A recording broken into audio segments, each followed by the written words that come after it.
Kuruluş Osman, Episode 29 Summary. Osman Bey falls into a trap. Osman goes where he is told and is wounded by someone dressed like his father. Osman kills him and tries to escape by killing the Alps around him. Göktuğ, who came with him, becomes suspicious and manages to save himself. Osman puts his master on a horse and sends him away. He stays behind and keeps them busy, but eventually he gets caught. The men chase after Osman.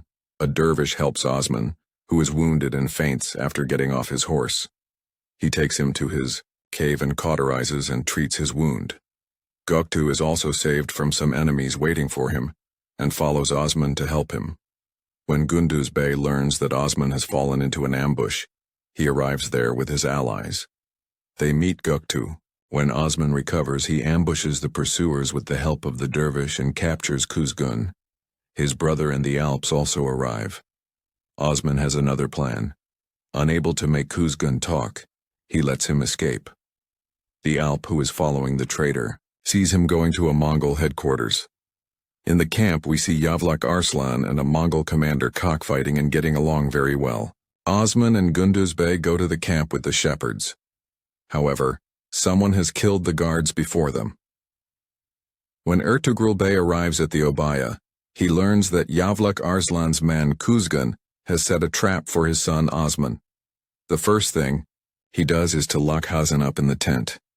He asks Bala to go to Hasan and ask him about his brother. Nikola and Flatyus come to the Obaya for the prisoners. They talk to Ertuğrul Bey. Ertuğrul Bey asks them to double the gold they brought. Nikola speaks well of Ertuğrul and gets on well with him, while Flatyus can hardly contain himself. We learn that years ago his father was killed by Ertuğrul Bey in front of his eyes. Ertuğrul Bey leaves the otak without being seen by anyone and talks to the leader of the white-bearded men. The man tells Ertuğrul that he has to choose his successor and start the examination. Ertuğrul Bey then goes to Yavlak Arslan, the brother of Hasan Hatun, the head of the Çobanoğulları tribe. He tells him what Kuzgun has done and warns him that Nikola and Flatyus are making plans in the castle. First, they ask Constantine to send them gunpowder called flying fire, which the Mongols had brought from China. With this ammunition, they plan to retake the castles they have taken from the Turks. Then they plan to bring death to the places held by the Turks. Flatyus goes around Sode and throws dust everywhere. He leaves behind sick rats. Göktuğ sees the dead rats and goes to Mr. Dündar and tells him that precautions should be taken.